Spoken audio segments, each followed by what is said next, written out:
So what do you get when you have like the scariest monster ever who's like super hungry? And here goes my clock.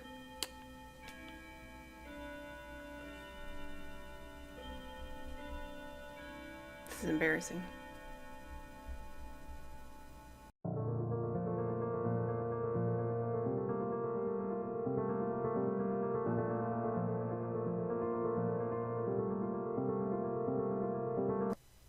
Hi everybody, I'm Mrs. Brown, and today we are going to be reading the first part of our epic poem, Beowulf.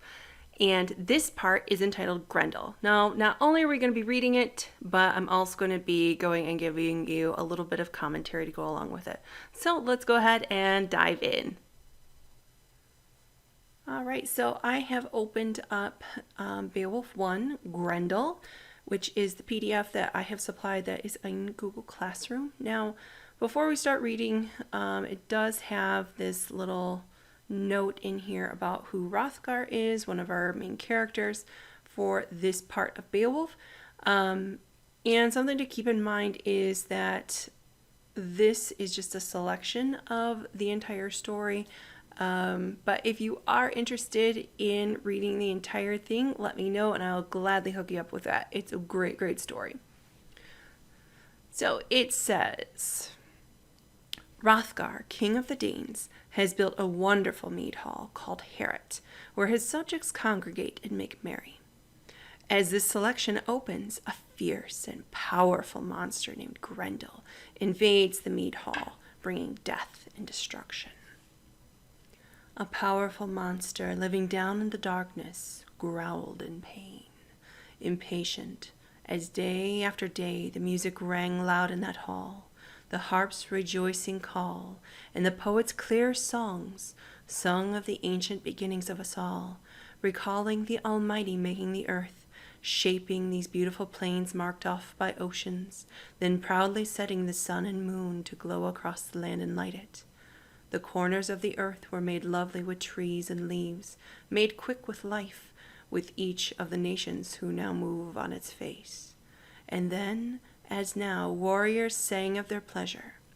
So Hrothgar's men lived happy in his hall, till the monster stirred, that demon, that fiend, Grendel, who haunted the moors, the wild marshes, and made his home in a hell, not hell, but earth. All right, so I'm going to cut in there really quickly. And we have a couple of descriptions of Grendel, who is our monster. Now, he's not named as Grendel first. He's just described as a powerful monster. And check it out, like in that first little bit that is highlighted here, what is making him growl in pain? And if you go and take a look at, what is that, line 3, it says, day after day the music rang loud in that hall. And that hall is Heorot. And so what that means is that Heorot was built and Grendel was their next door neighbor. Now he's like really super far away. They don't even know that he exists, of where he lives or anything like that. And so they're just all excited and they're just singing their little hearts out, like, you know, people sing in the car and everything like that, or in the shower. I don't know. They're happy. So they're just going to town and singing their little hearts out. And Grendel is very upset by this and he's in pain. So that tells you that because it's the song being sung, that it's his ears that hurt him. So all Grendel really has to do is go on over to his neighbors and, you know, knock on the door and be like, hello, people of Heorot. My name's Grendel. I'm your next door neighbor. And can you just tone it down a little bit? Because it's a little loud for my little sensitive ears. But he's a monster. So do you really think he's going to do that? Probably not. And then we have where it says that he made his home in hell, not hell, but earth. So he doesn't live in the location of hell, but it's something that is hell-like on earth. And so just not very nice. He was spawned in that slime, conceived by a pair of those monsters born of Cain, murderous creatures banished by God, punished forever for the crime of Abel's death. The Almighty drove those demons out, and their exile was bitter. Shut away from men, they split into 1,000 forms of evil. Spirits and fiends, goblins, monsters, giants, a brood forever opposing the Lord's will, and again defeated. Okay, so I have a couple things to go and look at with this. So remember that the story was originally an oral story, which means that it was told by word of mouth. So it was told around the campfires, and it'd be kind of like a scary ghost story. But instead of that, it'd be a scary monster story. But eventually the Christian monks wrote it down, and there's going to be a lot of Christian allusions because that's what the majority of British people had in common. Almost every single person there practiced Christianity. So I'm not trying to preach at you or anything like that. I just am going to give you some history behind some of this stuff. That way in case you've never heard of it. Then everybody's on a level playing field. If you know more about it, cool. If not, cool. We're good no matter what. So the reason that the Christian monks would put this in is because it was a common story that everybody would have heard about. And so everybody would be like, oh yeah, I know who that is. But that's not the case in today's world. So let me go and tell you a little bit about this. So according to Christian belief, there was this guy named Cain, and he had a brother named Abel. So to keep it very short, Cain was jealous and he killed his brother Abel. So that's just not cool. This made him, according to Christian belief, the first murderer. Now, because Grendel is related to him of great grandkid, it makes people subconsciously think, oh, this Grendel guy, he's going to be a really bad guy too. And then, just in case people didn't know who Abel and Cain were, it then goes and says that the Almighty drove these demons out, and their exile was bitter, shut away from men. And then they go and split into all of these other terrible things. So spirits and fiends, goblins, monsters, giants, everything that you could think of that is bad, quote unquote bad. So we have a lot of foreshadowing going on in line 29 there. What is this going to go and hint at of what's going to happen to Grendel, where it says a brood forever opposing the Lord's will and again defeated. We can kind of figure out what's probably going to happen to Grendel at that point. Now, one thing I do want you to do is to go back and look at the descriptions that we have of Grendel so far. It paints a picture, but it's also really vague. And this was done intentionally. It's done intentionally so that way it would allow people's imaginations to just go wild, and their imaginations could take over and their minds would go and create something scary. So although we do have some concrete descriptions of what Grendel looked like or where he lives, it's pretty open. Some people think that Grendel looks human because he is related to Cain. Some people think that he looks more like a spirit, like a fairy, a goblin. So those things that you see at Halloween. Some kind of monster. And a giant too, because people were scared of giants back then. Then, when darkness had dropped, Grendel went up to Heorot, wondering what the warriors would do in that hall when their drinking was done. He found them sprawled in sleep, suspecting nothing, their dreams undisturbed. The monster's thoughts were as quick as his greed or his claws. He slipped through the door, and there in the silence snatched up 30 men, smashed them unknowing in their beds, and ran out with their bodies, the blood dripping behind him, back to his lair, delighted with his night's slaughter. Oh, okay, so that's just gross. let's go take a look at that. So we have a little bit more of a description of what he looks like. He does have claws. He is able to go and pick up 30 men and smash them. So he goes and like bonks them. So he has to be pretty darn strong as well, because he goes and takes all 30 bodies back with him. And so here's where the inciting incident is introduced. We first had the exposition, which would go and introduce what the problem is. We have Herod, we have a monster. He's upset because he's in pain. His ears hurt him. And instead of using his words, he goes and uses violence. So somehow the problem's going to have to be solved. Either Grendel's going to win or Grendel's going to lose. But based upon that line 29 here, what do you think is probably going to happen to Grendel? Now, side note. How powerful would Grendel have to be in order to pick up 30 men, bop them against the floor, break their necks, and then run out with all their bodies? Like, that just always gets me, and so it floors me. And also go back and look at how Grendel came on in to Herod. He's quiet. They're still sleeping. So he doesn't come in, just like all like rah and upset. No, he's sneaky. It's tricky. Very, very tricky. At daybreak, with the sun's first light, they saw how well he had worked, and in that grey morning broke their long feast with tears and laments for the dead. Hrothgar, their lord, sat joyless in Herod, a mighty prince mourning the fate of his lost friends and companions, knowing by its tracks that some demon had torn his followers apart.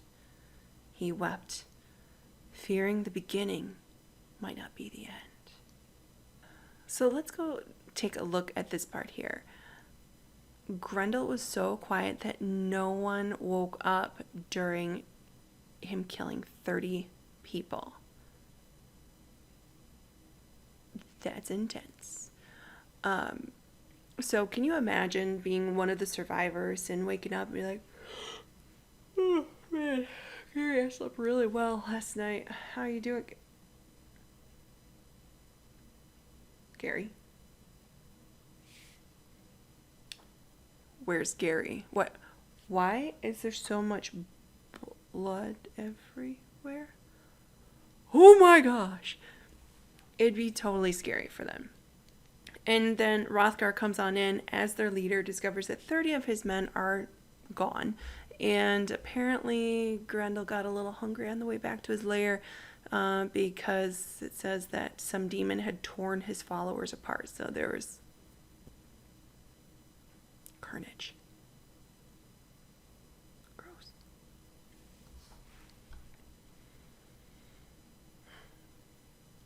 And that night, Grendel came again, so set on murder that no crime could ever be enough, no savage assault quench his lust for evil. Then each warrior tried to escape him, searched for rest in different beds as far from Herod as they could find, seeing how Grendel hunted when they slept. Okay, that's kind of a jerk move. I'm just going to say that right now. Like, I was feeling bad for Grendel with his ears, like I have sensitive ears too. Sometimes things get really loud for me, but that's not cool, man. That's not cool. You don't go and attack people. That's not okay. And then 2, you go and get them when they're sleeping. That's just not cool, sir. Not cool. I know he's a monster. I know it's a fictitious story. It's still just not right. Don't agree with it. Mm-mm. Distance was safety. The only survivors were those who fled him. Hate had triumphed. So the problem is continuing with Grendel attacking Herod every night. This is known as the rising action, where the problem is continuing and nothing's being done to solve it. Or they're trying, but nothing's really doing all that much. So Grendel ruled, fought with the righteous, one against many and one. So Heorot stood empty and stayed deserted for years. 12 winters of grief for Hrothgar, king of the Danes, sorrow heaped at his door by hell-forged hands. His misery leaped the seas, was told and sung in all men's ears, how Grendel's hatred began, how the monster relished his savage war on the Danes, keeping the bloody feud alive, seeking no peace, offering no truce, accepting no settlement, no price in gold or land, and paying the living for one crime only with another. No one waited for reparation from his plundering claws. That shadow of death hunted in the darkness, stalked Hrothgar's warriors, old and young, lying in waiting, hidden in mist, invisibly following them from the edge of the marsh, always there, unseen. Ooh, kind of creepy, right? 12 years is how long Grendel reigns, so he's in charge of Heorot and has completely obliterated all of the happiness within that hall. I want you to take a look at a word or a description that we don't actually use in our language anymore. It's called a kenning, and we have an example of it here where it says hell-forged hands. So take a look at that. Look at how it functions. It's kind of like some other literary terms that you may be familiar with, but maybe not. Go check it out. See what you are thinking with that. We also get some more description of Grendel and his lair. We have those plundering claws, that shadow of death hunted in the darkness. So what does he look like in your mind? I'm just really curious to know what he does look like for you. So mankind's enemy continued his crimes, killing as often as he could, coming alone, bloodthirsty and horrible. Though he lived in Heorot, when the night hid him, he never dared to touch King Hrothgar's glorious throne, protected by God, whose love Grendel could not know. But Hrothgar's heart was bent. The best and most noble of his council debated remedies, sat in secret sessions, talking of terror and wondering what the bravest of warriors could do. And sometimes they sacrificed to the old stone gods, made heathen vows, hoping for hell's support, the devil's guidance in driving their affliction off. That was their way, and the heathen's only hope. Hell always in their hearts, knowing neither God nor his passing as he walks through our world, the Lord of heaven and earth. Their ears could not hear his praise nor know his glory. Let them beware those who are thrust into danger, clutched at by trouble, yet can carry no solace in their hearts, cannot hope to be better. Hail to those who will rise to God, drop off their dead bodies, and seek our Father's peace. So, one last thing before we end with this first part here. An important note about the word heathen. It simply means non-Christian. Now, obviously, the word has changed meaning over the years. Don't go calling people heathens if they just happen to be non-Christian. That's not cool. It's not very polite. I want you to focus in on how desperate the people of Heorot were. And they were willing to do anything in order to go and stop Grendel. And that is where we're going to leave off for today. So I hope you enjoyed this first part.